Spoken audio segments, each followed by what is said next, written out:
Business Club de France des entrepreneurs avec Michel Picot. Soyez les bienvenus dans le Business Club de France des entrepreneurs. On commence tout de suite avec l'actu. Le navire de croisière à voile l'Orient Express Corinthien en construction actuellement à Saint-Nazaire sera livré au groupe Accor au printemps 2026. Les réservations sont déjà ouvertes. Ce 3-mâts transportera 130 passagers et 170 membres d'équipage pour des croisières en Méditerranée. Le navire a aussi des moteurs, mais il sera capable de se déplacer uniquement avec ses voiles.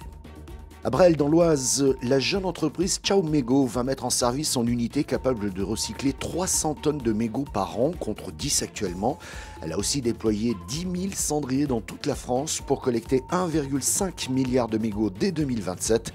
3 autres usines de recyclage devraient ouvrir leurs portes prochainement. Ces mégots deviennent ensuite des isolants pour le bâtiment ou encore le textile. Depuis 2020, l'entreprise auboise Métal Rouge connaît une croissance remarquable. Son chiffre d'affaires a doublé, tout comme ses effectifs. Un reportage de Canal 30. Depuis 2020, la PME auboise Métal Rouge a vu son chiffre d'affaires doubler, atteignant 6 millions d'euros, tandis que ses effectifs sont passés de 25 à 47 employés. Depuis septembre, des travaux d'agrandissement sont en cours pour produire plus et livrer plus rapidement ses clients. Ce sont des problèmes de richesse, comme on dit, mais ça reste problématique. On a une charge qui est très élevée. Plus du double de ce qu'on devrait avoir. Là où on devrait livrer entre 12 et 14 semaines, aujourd'hui on livre au-delà des 30 semaines. Le risque, c'est qu'il y ait des machines qui soient à l'arrêt, des sites de production qui soient à l'arrêt, et puis pour nous, des clients qui ne sont pas forcément très contents, qui sont mécontents. Donc on a absolument besoin d'augmenter nos capacités de production aujourd'hui. Fondée en 1947, Métal Rouge est une entreprise spécialisée dans la fonderie et l'usinage de pièces nommées coussinées. Historiquement présente sur les marchés automobiles, la PME s'est orientée vers les marchés industriels. Seules 5 entreprises en Europe sont capables de proposer des alliages aussi complexes.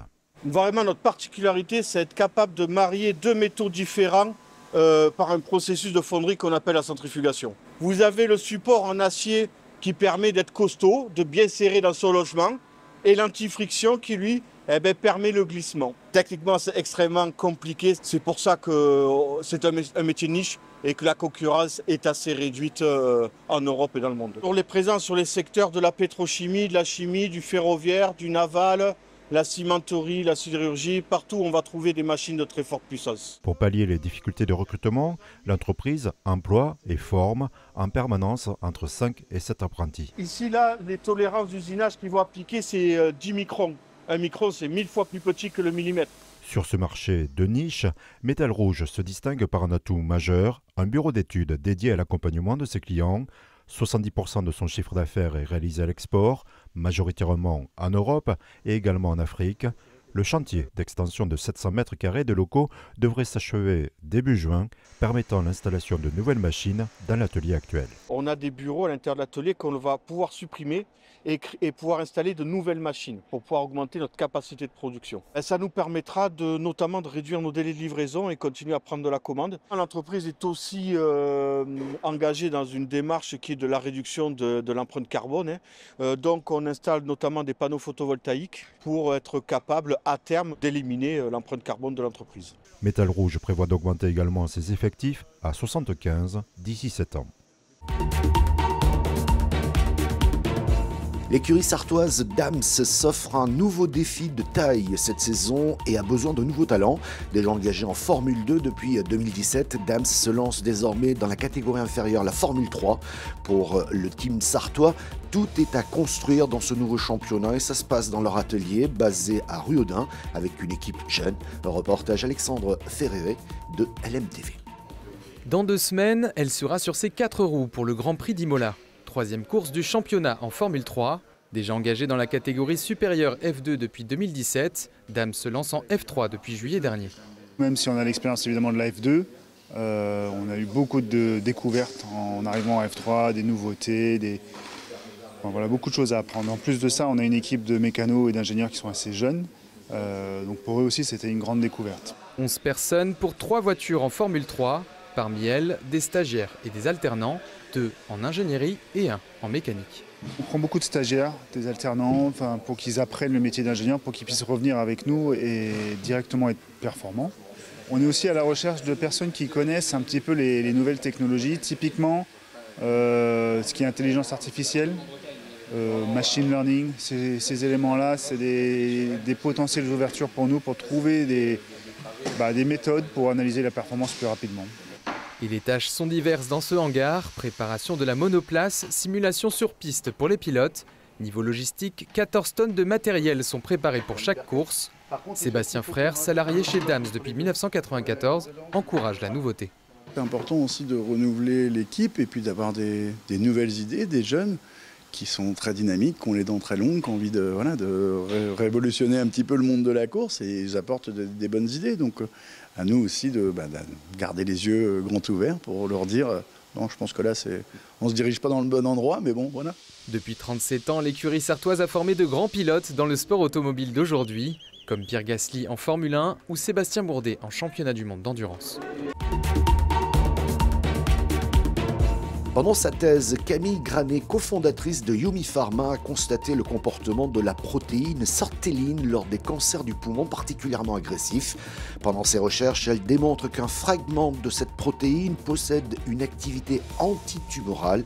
Nous partons à Limoges avec ce reportage de 7 à Limoges. Encore une fois, Limoges s'adresse au monde entier avec la start-up Yumi Pharma, en passe de produire un médicament participant à la lutte contre le cancer du poumon. Après la recherche publique, place à l'initiative privée, mais toujours en lien avec l'université. C'est un énorme avantage. On a nos bureaux et toutes les plateformes universitaires pour lesquelles on peut travailler. Si on n'avait pas ça, c'est des investissements qui sont colossaux. Pour le coup, on peut être dans ces locaux en ayant une collaboration avec l'Université de Limoges et comme ça nous permet de travailler et de faire tout ce qu'on a à faire d'un point de vue technique. Qu'est-ce que Lucas est en train de faire là ? Lucas, il est en train de passer ses cellules en prévision du week-end pour qu'il ait assez de cellules lundi pour pouvoir faire des manipulations. C'est avant tout la rencontre avec Camille, donc rencontre qui date de quelques années, où elle était encore en thèse à l'époque. Elle m'a présenté son projet qui me plaisait bien. On a gardé contact pendant plusieurs années. Et du coup, Camille m'a recontacté un petit peu avant la création de la société en me proposant cette aventure. Donc avant tout, j'ai envie de dire, si je suis là, c'est grâce à cette rencontre. J'ai cru à son projet, j'ai cru à ses convictions et ça m'a donné envie de faire partie de cette aventure entrepreneuriale avec elle. Ça démarre pendant ma thèse, en 2017, où je travaille sur le cancer du poumon dans un laboratoire Capture de la faculté de médecine, où on est à l'heure actuelle, qui travaillait sur cette indication, donc le cancer du poumon, et l'impact d'une protéine spécifique qui s'appelle la sortilline. Et le laboratoire, ça faisait plus de 10 ans qu'ils travaillaient sur cette thématique, et ils se sont aperçus que plus le cancer était agressif, moins il y avait la présence de cette protéine. Et mon but était simplement de comprendre pourquoi elle n'était plus là. Au cours de ma thèse, j'ai jamais réussi à répondre à cette question. Et c'est ça la magie de la science. Par contre, je me suis aperçu que cette protéine avait été coupée en plusieurs morceaux, des peptides, et que le dernier peptide généré avait une activité antitumorale. Et Yumi est né de là, d'essayer de transformer ce petit bout de protéine naturelle en médicament. Les saucisses végétales bretonnes, elles s'appellent les saisissantes et nous partons donc en Bretagne à la rencontre de Camille Ambise dans ce reportage de TBO. Chipolata, merguez ou saucisses végétales? Je m'appelle Camille Ambise, j'ai créé un atelier de fabrication de saucisses végétales à Pleudian-sur-Rance. C'est des saucisses qui sont végétales, bio, qui sont faites à partir d'ingrédients locaux, qui sont enveloppées d'une enveloppe à base d'algues. Et ça devient croustillant quand tu le fais dorer un petit peu à la poêle ou au barbecue. Il y a 4 recettes de saucisses. Donc il y a celle-ci qui est à base de haricots rouges et de paprika. Il y en a une à base de pois cassés et de curry jaune. Une à base de pois chiches et poivre noir, avec des oignons caramélisés aussi dedans. Et une aux haricots blancs et algues.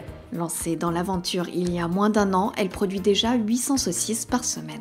Les restaurateurs, les traiteurs, les magasins bio, les cantines aussi. Donc les collectivités et puis les associations comme les organisateurs de festivals. Je vends en ligne aussi.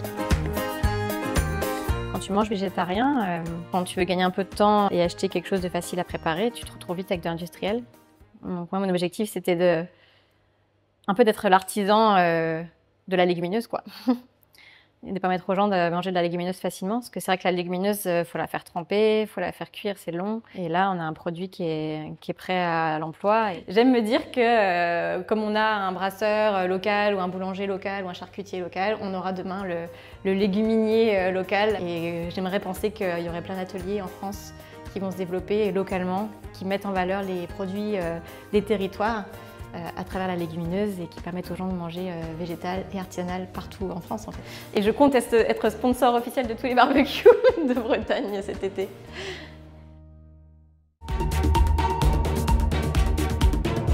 Pour terminer, un clin d'œil, 2 nouveaux restaurants d'Indre-et-Loire font partie de la sélection 2025 du Bib Gourmand du Guide Michelin, une distinction qui récompense les restaurants alliant qualité et prix abordable. Et c'est le cas du Fossé Saint-Ange à Richelieu, géré par un couple au parcours étonnant, un reportage de Val-de-Loire TV.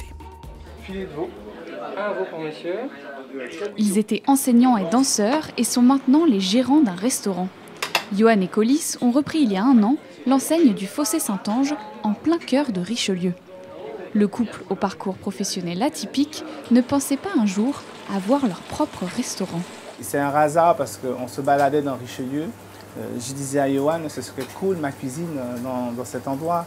On l'a visité et puis il y avait une petite brocante à l'intérieur. On a acheté des livres et tout. Et après, quelques années après, on s'y retrouve, on est locataire et on a un restaurant dedans et voilà. Les réservations sont nécessaires dans ce restaurant qui attire les clients parfois venus de loin. L'ambiance ici est géniale. J'ai toujours été bien accueillie et la nourriture est exceptionnelle. Je trouve ça délicieux, vraiment merveilleux. J'adore la nourriture.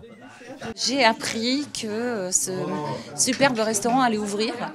Donc j'avais pas eu encore l'occasion d'y aller. Et là, voilà, en famille, on a décidé de venir déjeuner.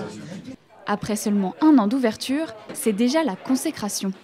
Le Fossé Saint-Ange fait partie de la sélection 2025 du Bib Gourmand, une distinction décernée par le Guide Michelin aux établissements dont les menus de qualité sont à moins de 40 €.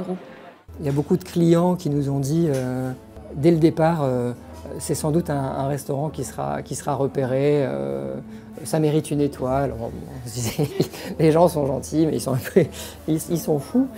Alors voilà, c'est pas l'étoile, mais le Bib Gourmand, on est très très contents. C'est une distinction qui nous ravit parce qu'elle met en valeur donc, les restaurants qui apportent une bonne gastronomie à un prix abordable. Après avoir obtenu le Bib Gourmand et être entrés dans le guide Goemio, Colis et Johan aimeraient se développer en recrutant leurs premiers employés. Merci de votre fidélité au Business Club de France des entrepreneurs. Cette émission est disponible en replay vidéo sur le site internet de votre télévision locale. Nous sommes également diffusés en podcast audio sur toutes les bonnes plateformes. Merci également à une dizaine de radios qui diffusent cette émission chaque semaine. Merci de votre fidélité. À la semaine prochaine.